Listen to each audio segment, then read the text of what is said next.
Hello, hello, hello, everyone. How is everyone doing today? Double turnaround Tuesday. Is anybody tired?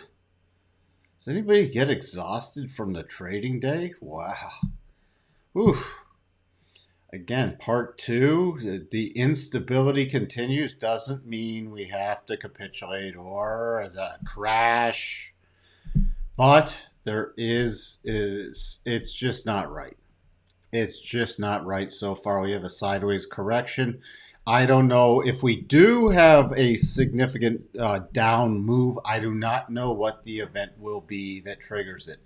Generally, you can't predict that. It's just something that then triggers a cascading event.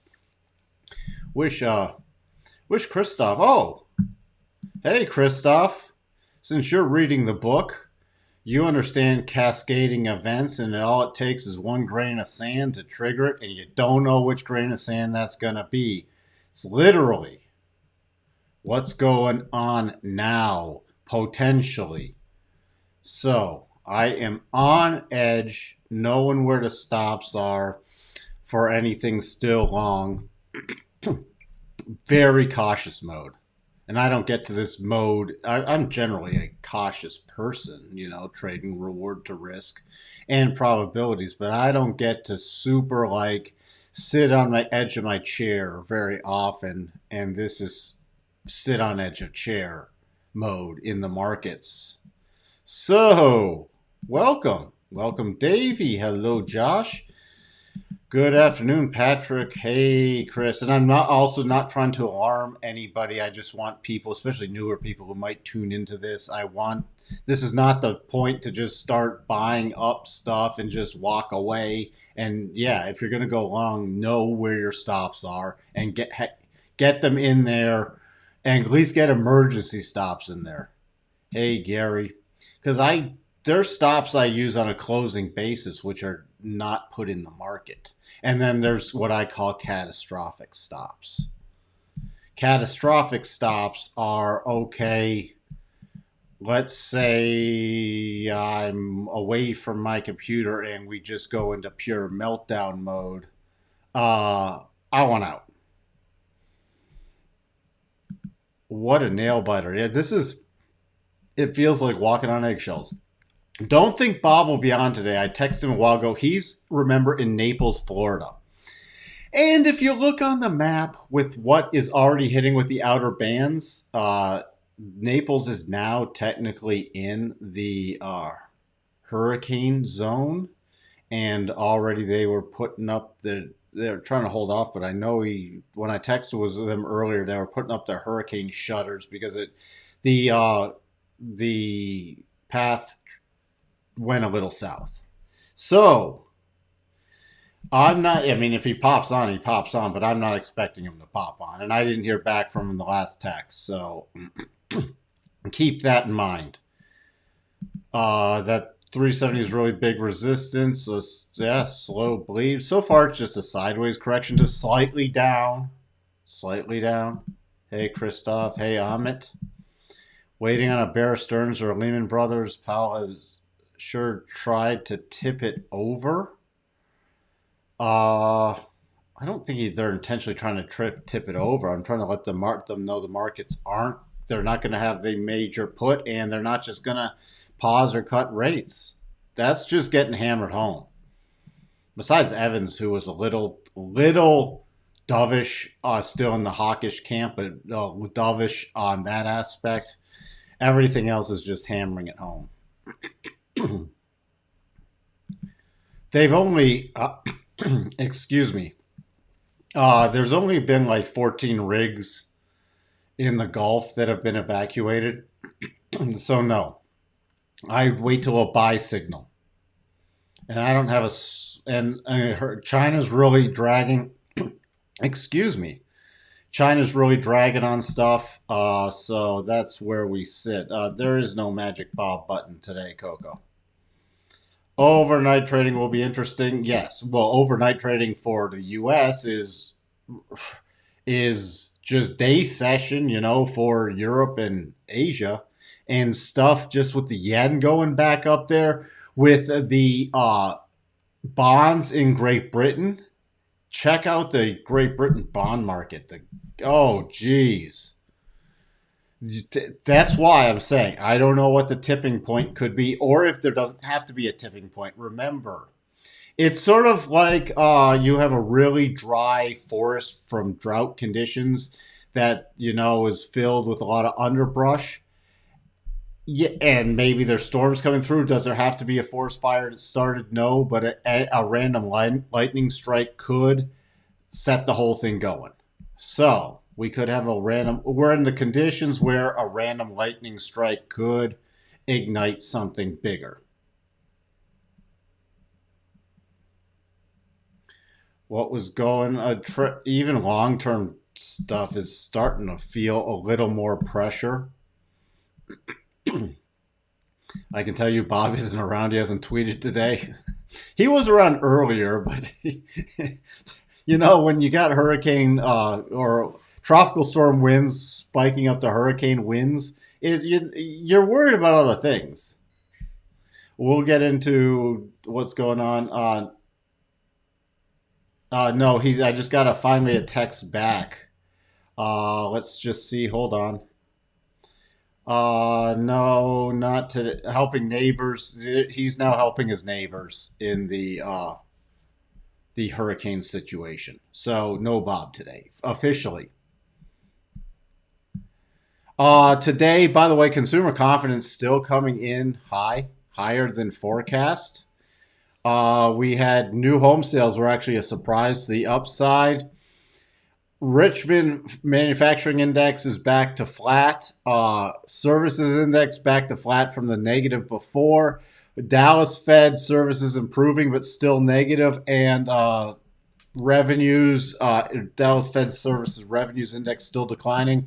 We still have another Fed speaky today daily, and then tomorrow we got Bostic speaking before the open, Bullard speaking after the open, Powell speaking after the open. I really don't know what they can say unless it's something that gives the market sort of a dovish tinge, but they have not come out that way so far. So then we got the EIA numbers, and then we got Bowman speaking at 10 and Evans again speaking at 1. So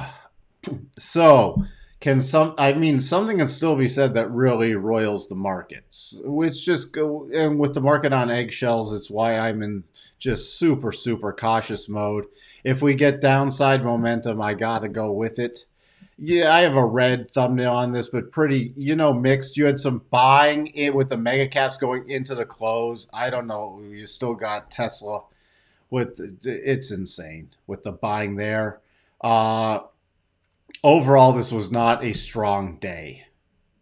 Apple trying to hold up stuff a bit, but mixed. Tesla trying to hold stuff up. I don't know what Tesla's being bought for. Twitter's going to be interesting too. I mean, Elon's going to get his butt handed to him with the Twitter purchase. 58%. This is dropping. Remember, for the 75 basis point. So between the Fed speak and the data coming out, this is dropping, but still above 50%. But we're still a long way off. It's more, to me, it's looking like 50, 25, 25 going into year end. Remember, or sorry, 50, 50, I shouldn't say 50, 25, 25. 50, I was still thinking of last month, 50, 50 with the rate hikes, or it's going to be 75, 25. We're just going to have to see. Still a negative gamma. Fear and greed, still an extreme fear. So, which that can go lower, by the way. I didn't really glance at it. I was going to look at BlackBerry, but didn't get around to it. Been very busy with a lot of stuff. Tomorrow before the open, not a lot that I'm looking at. So that's where it sits. I just put that up for the point of completeness.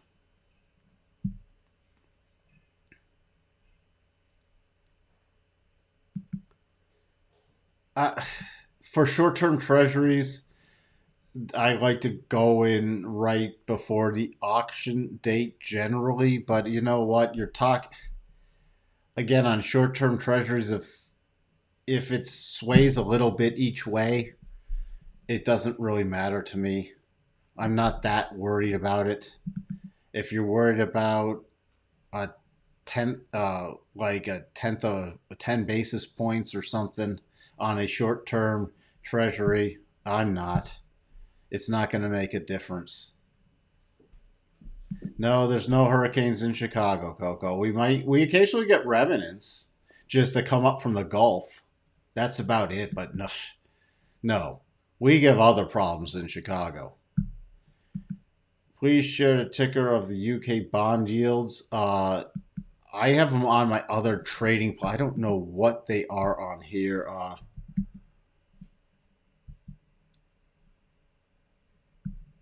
I'll have to see what they are on here.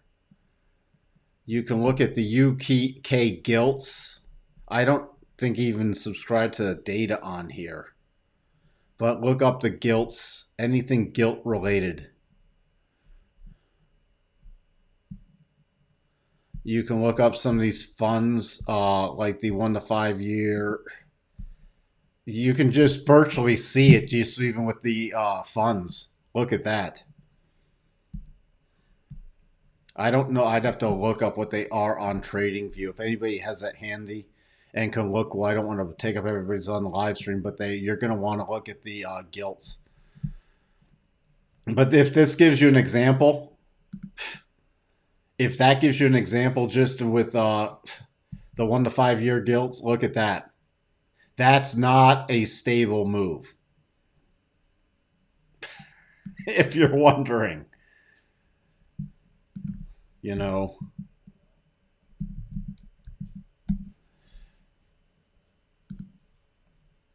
And it's trying to put in it's still holding, by the way. This is a great area still watch for with your single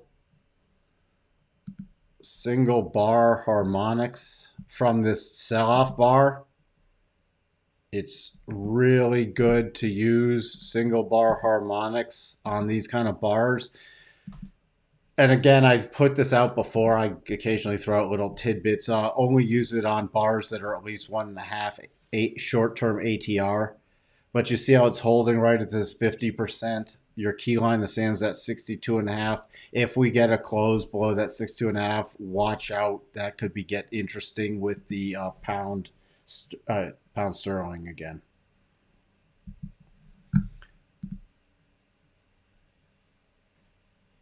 Was going to ask Bob, but what does this mean? Chinese banks set to revive cyclical factor in yuan midpoint fixing formula. Revive counter-cyclical. I have no idea. I'd have to research that.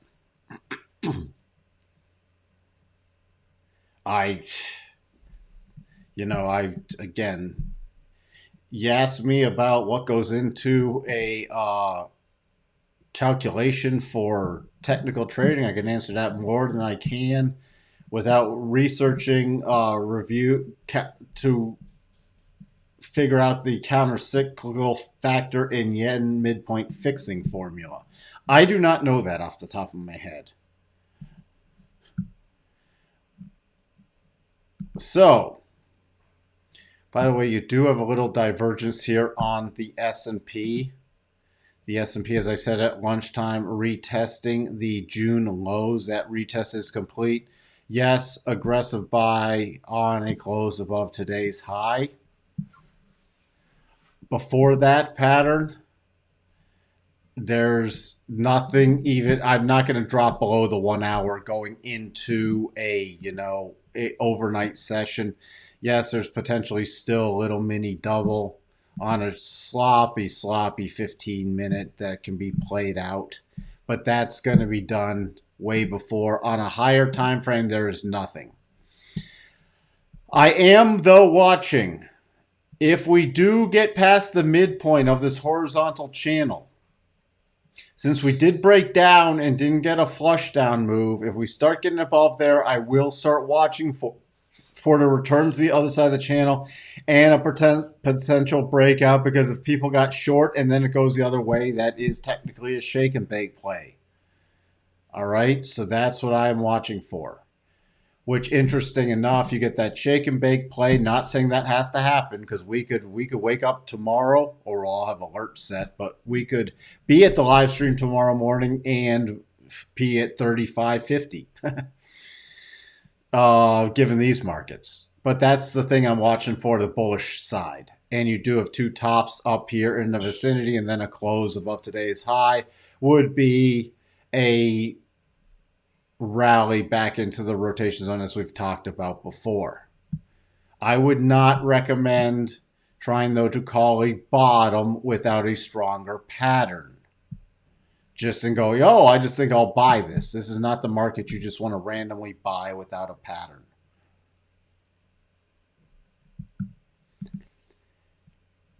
It's a group thing. Imagine this. There is no they. There's the bigger players on Wall Street. But think about this. Just think about this from a let's say you got short. Let's say you are more a short, not a day trader, but all right, you're shorting this on a breakdown. Where's your stop going to most likely be? Well, most people are going to keep it on the other side of this little horizontal channel or somewhere up near here. They're not going to keep it right here unless they're micro day traders. All right, let's say you're going for a bigger move push down. Now, what happens if you get short on a break and then it goes to the other side? The more the people who got short on this break, their stops are up here. That's why the pattern works. So what happens? You're short. You come up here. You start triggering in the stop areas. It starts breaking out the other side. Now, what about the people who are looking to get long? Hey, we're breaking out of the other side of this horizontal channel. The breakdown didn't work. I'm going to start buying longs. More stops from the shorts are getting hit. That's why you get the boomerang effect. It's just the nature of the markets if you think about where stops are placed.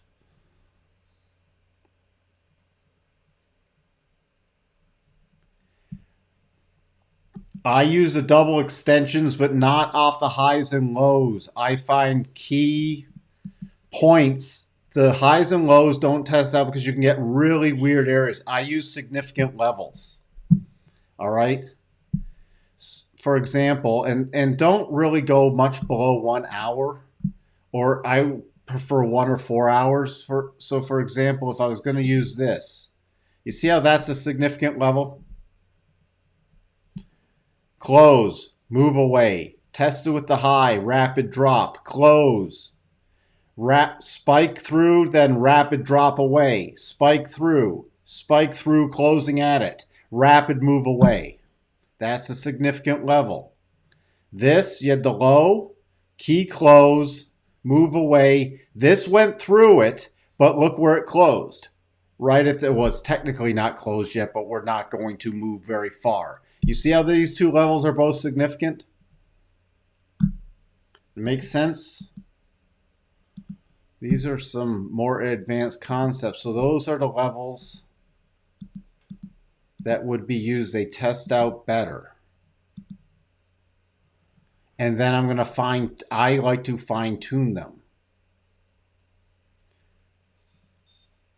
So my early warning sign for a shake and bake is I use these same levels because this is what I've tested it with. This was a lot of manual testing too. But this 50% area is pretty key. Why? Because that's generally where stops, and a lot of people I know don't use significant levels, but this roughly estimates where to stops start kicking in. Okay? So that's where it starts kicking in, and then if I get acceleration, I can always front run it. But the key thing is when we start breaking above here and I can start getting key closes above here. Why do I want to close? Because rejection, no close above, no close above, no close above. You start getting the close above. Now it can be front run with a close above, but then these are the areas and it's fantastic into a clear path. Why? Because now we don't have a lot of stopping points. There's not a lot to lean on because where's the next logical area? Where's the next logical area beyond here? So if you're going to be putting stops, like, all right, if I'm wrong to the short side, I want to be out. You're either going to be putting stops somewhere in this area, or are you going to put stops just randomly in the middle of this? That doesn't make any sense. What are you leaning against? What are you leaning against? There's no support or resistance. You start getting up to your support or resistance. Here's the 1 hour breakdown. And remember, higher time frames are more important. There's your 1 hour. Your 4 hour is roughly in that same vicinity. So the next logical stops for people with wider stops for the short side aren't till up here. So you have acceleration up into there.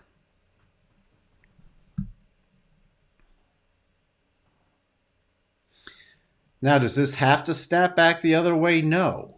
Look, because we've already broken down, this could be a rollover play tomorrow night. That's why you don't just want to try to front run something from down here. That would be idiotic because many times you get the sell off. What would this be already? A return to prior support becoming resistance. And then you roll over. So this is not the snapback play yet. The 50% gives you early warning. The confirmation is on the breakout of the other side.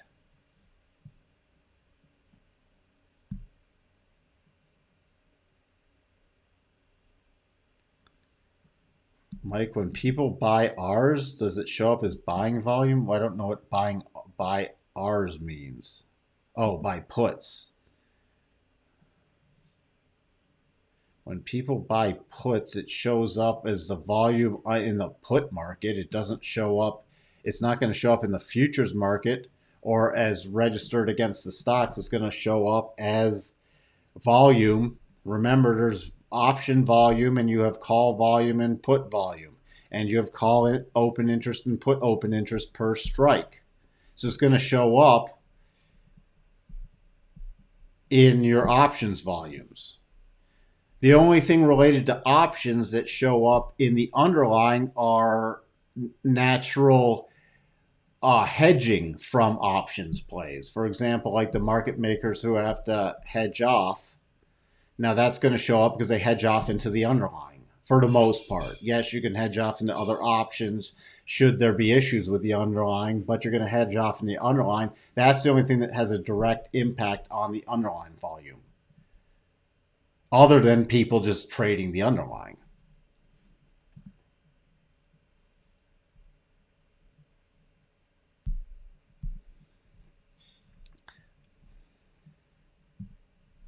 So does that make sense? Don't mix up a volume in the options market and volume in the underlying market.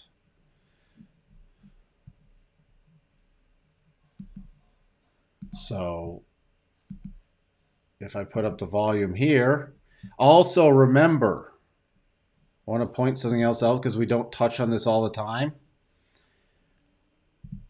But volume follows trend, not every day, but look at this. What's been happening on this down move? Look at the volume. It's higher than on the general up moves. Compare this downwards and the volume. If you took the average volume, it would be right around in here. Compared on this bounce, look at the average volume if you took it from these 4 bars. It's going to be roughly here. The average volume from the sell-off is a lot higher. Look at the sell days. They're higher volume.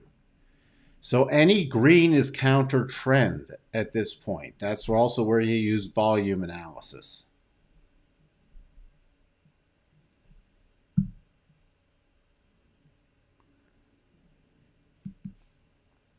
Oops.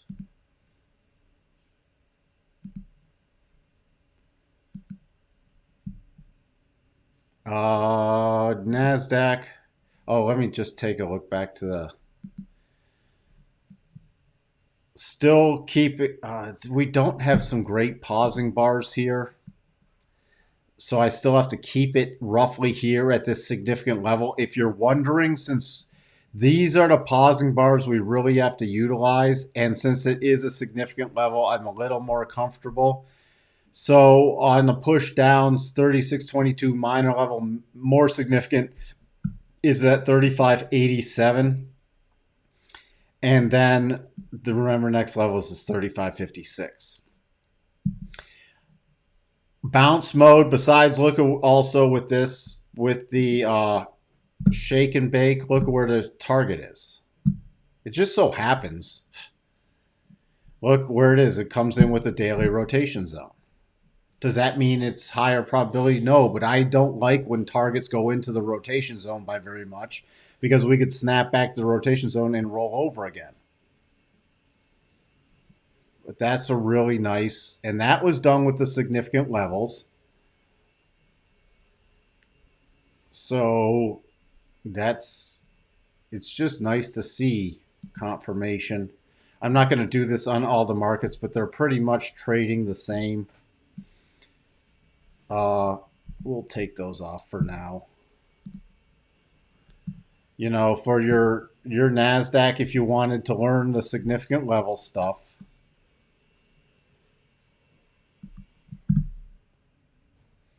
now also your Nasdaq, you see how this isn't as strong a pattern because you don't have a strong clear path. Remember the S&P? Sorry, it's something weird's going on with my mouse again. So remember the S&P? Clear path, and here's the next key breakdown area. Compare that to the Nasdaq. Look, you break out of here. Now, let me just put up the other side of these. There's a significant level right there. Don't go off the lows, too many people. This is a great concept to utilize. Don't go off lows. Find key areas of significance within the pattern. So that would be the significant level to the downside. That would be to the upside. But you see on a break above here, what's this? There's a stopping point right there. And then, so this isn't as strong a pattern as the S&P.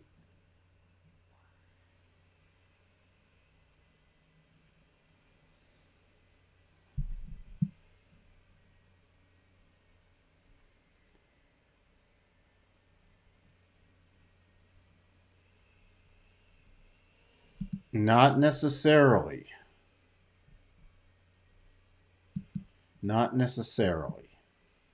I told you what I was watching for. Now, if we get a, and you don't always have to have a lot. Short interest is dwindling more rapidly. And there are shorts, but to get a short squeeze is a specific set of criteria.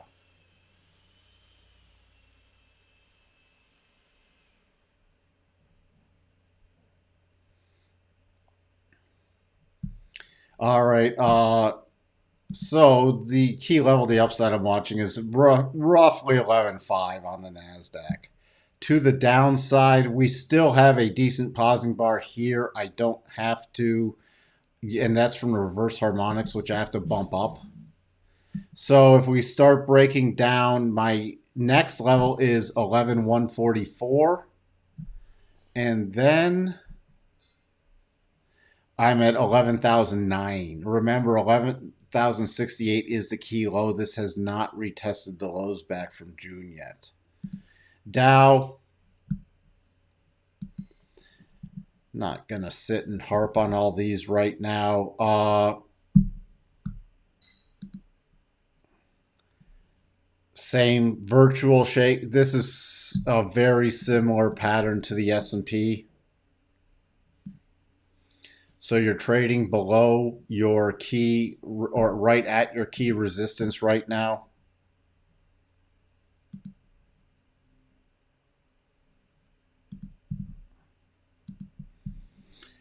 So that would be the pattern. The key level is this 29, roughly 29.6.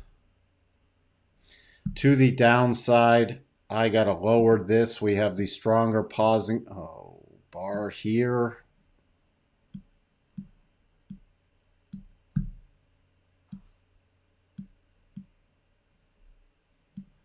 which gives me a cluster now. If we do push below today's lows, 28,725 to 28,750.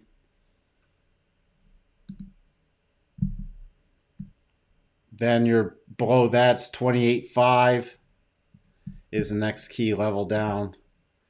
Russell, you can do these essentially the same things below. If we break down 1640 is the next key level. And then below that, the next major level is not till 1591. DAX, we're closing in the 11,966 harmonic. But if you look with the DAX, we start breaking below this. The next major area isn't until 11,564. So if we really start with some downward momentum in the DAX, that's the next major area to watch for. And then, yeah, then it gets very interesting with the DAX. I know there's another question with the DAX here. Where was that?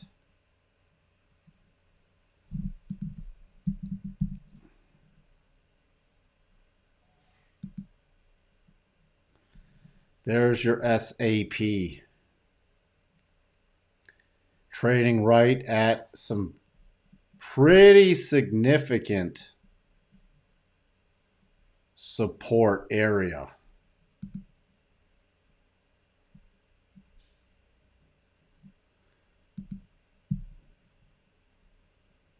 You're sitting right here. You got... Oof. This is where I will utilize some lows with a key close. I'm just seeing if there's a key close. Right about there. 77.90. You start getting close below 77.90. Watch out. Now this is pretty friggin' bearish for SAP. So any rallies, I'd be looking for rollover plays to sell. That's just ugly. When's earnings? 25th. So you got a long way off, and you've broken below key support. So again, I'd be looking for any rallies to sell. Even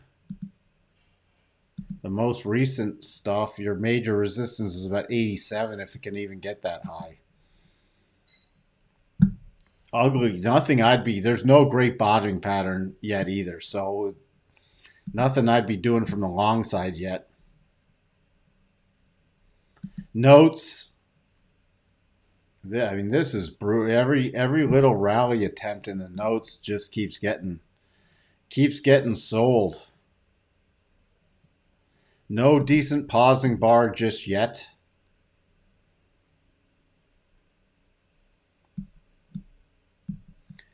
You can't even do some minor harmonics on that. But this is starting to get painful.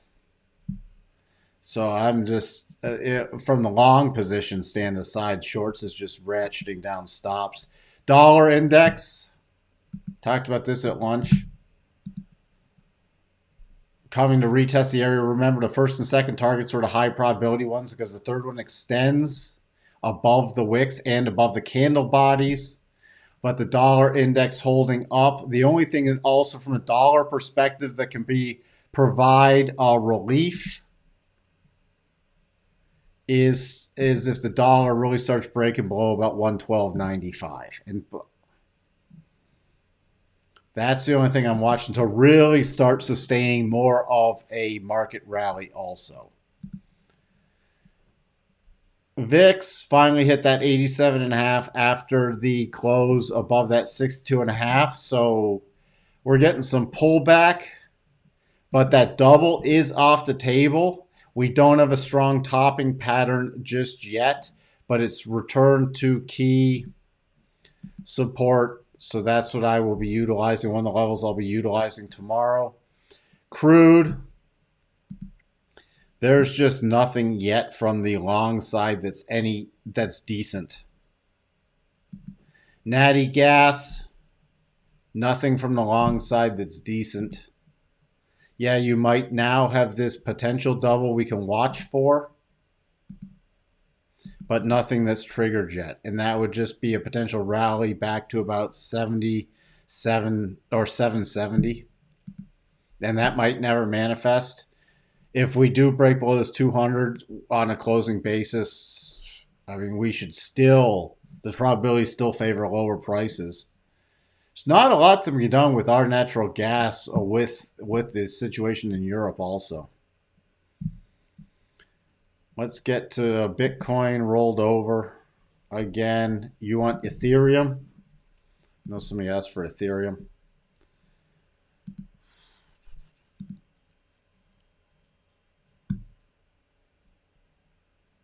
Ethereum, we're still... Any rallies are to be sold in this still.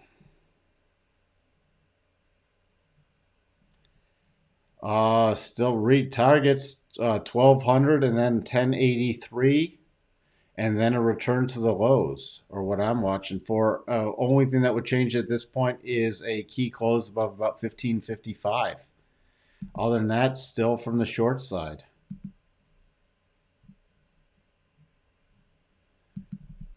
What else do we have? See, there's just not, this is not a lot. Let me just peek in at Tesla. Not quite the full, did that fill the full gap? I don't think it did. When I looked earlier, 288.67. No, 288. Oh, yes, it did. Yes, it did. Actually, I didn't check on it after that. It did fill the full gap there. So that's off the table. There's just nothing going on there either just yet. Watching for the next breakdown play. Everything else will just be short-term patterns. Dark screen sleep. You're back with Bing. Nothing. I don't know what you're hoping for. If you get the bounce play, right now it's above 191. You're looking at 215 area still. 215 to 225 is the first target area if it can break out. Otherwise, you're just waiting on some kind of squeeze play, which may never materialize again. Yeah, it cycles at the bottom. It's oversold, but it bounces. You know, you bounce up here. It's just going to be another sell pattern unless it can get some kind of squeeze play. But overall, you're just hoping for something. I don't know what else to tell you.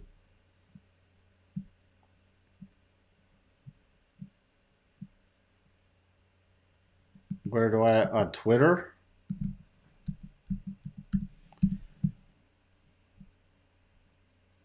That's where I have my harmonics. From the lows on July 11th and the highs on April 5th.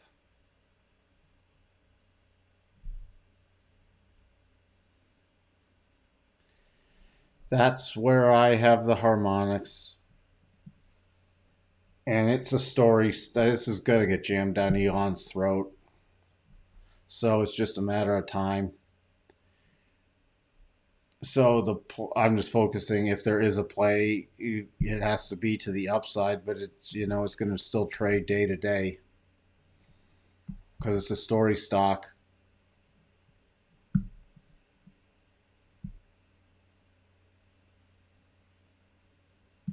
That's what I'm saying. Support for SAP. How can it keep dropping? What do you mean, how can it keep dropping? A lot of stocks can keep dropping. We're not at a long-term bottom yet. Even if we get a short-term bounce move, even if we got a capitulation move, it would not be a long-term bottom generally. It would not be the long-term capitulation move. It would be a potential short-term capitulation move. So how can stocks keep dropping? Because things aren't getting better from a macro perspective.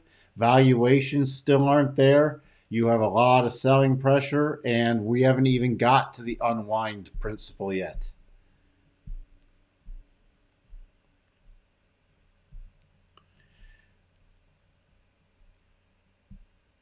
Euro USD, and this is not a pretty chart. Even if you get, yes, this can still be traded as a double, but look at this. Even if you do get a rally, even if you get this double to play out, look, it doesn't even take you back at this point to parity.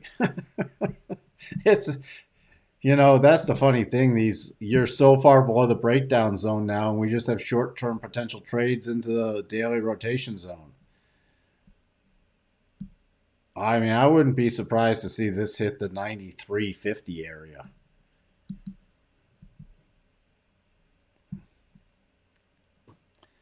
Again, Tesla, unless you're micro trading at the key level, right now it's an overall macro horizontal channel. The breakdown play for me is below 265. If we get crazy move, you need to get a close above 315 at this point for any breakout play. Other than that, it's just something short term in here, which not interested in. Until robot day's out of the way. And we got earnings coming up the 19th, but I'm still watching for the breakdown play. Oh, geez. Can somebody report this? I start talking about Tesla. Look what we get. Look what we get.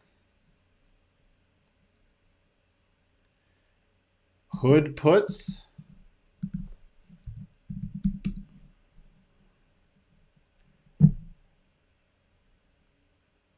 Right now, since Hood can be a stupid short play to the upside, I wouldn't be trading puts until we broke back on a closing basis back below 9, personally. Or unless we rally. Now, if we rally back on a silly rally, if this Nasdaq gets going, we rally back into the 11 area, I'd consider putting on a bearish position up here. I would not be putting on a bearish position here unless we started breaking down below that $9 mark, for me personally. You will see Hood return to $7 at least at some point once we get the next breakdown play.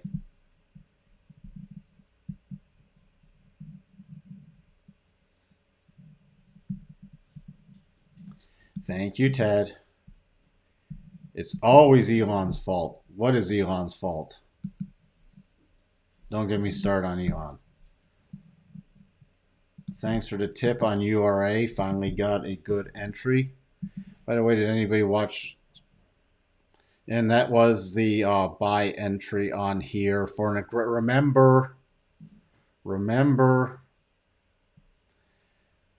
on these, do not get greedy on these.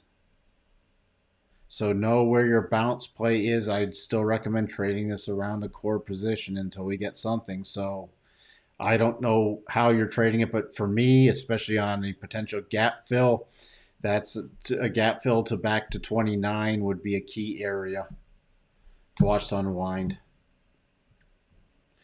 I do gap analysis along with zero line per week, and Wednesdays is statistically bull days. Well, we'll see.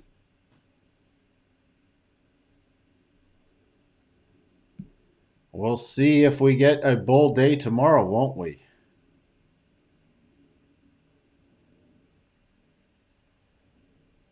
Which time zone are you in? You got to cite a time zone for me.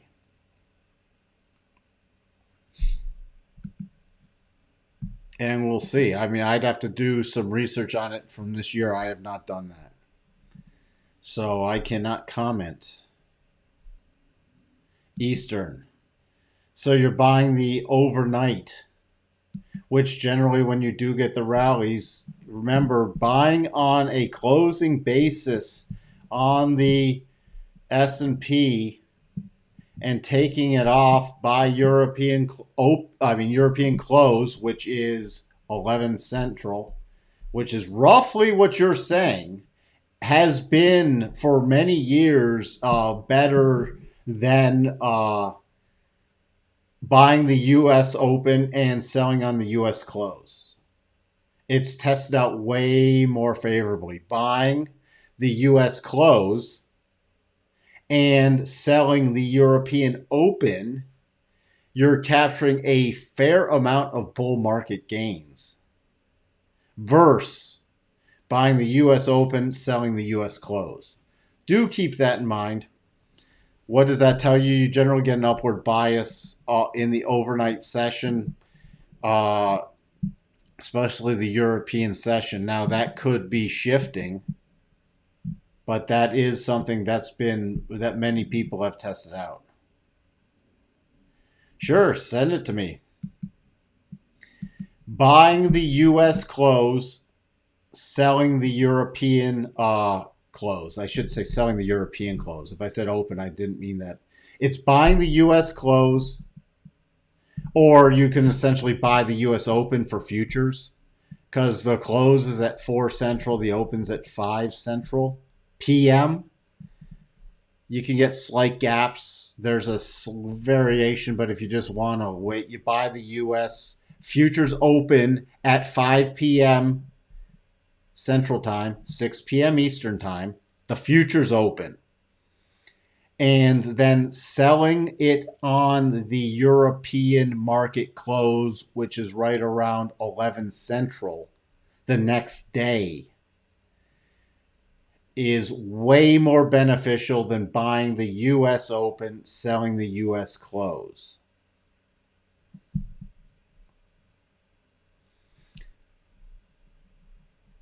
So, and yes, you can play that on stuff like the spiders too, if you're just trading the stocks. Now, it's much more powerful in a bull market.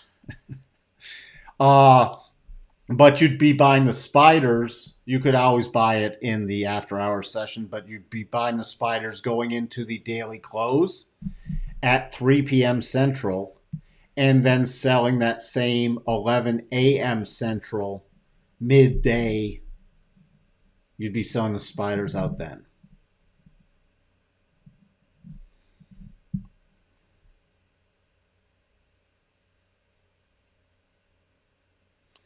So that's your little, if you want to play with that, especially in bull market conditions. We're not in bull market conditions now. But when we do enter a new bull market, if that has held up for years. If you want to play something, that's something to investigate or do some more testing on once we're back in a bull market, should it start holding up again.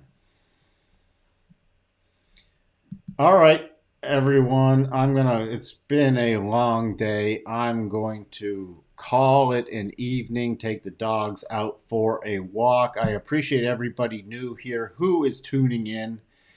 If you haven't subscribed yet and you like what we're doing here, sorry Bob was not on, but you know what?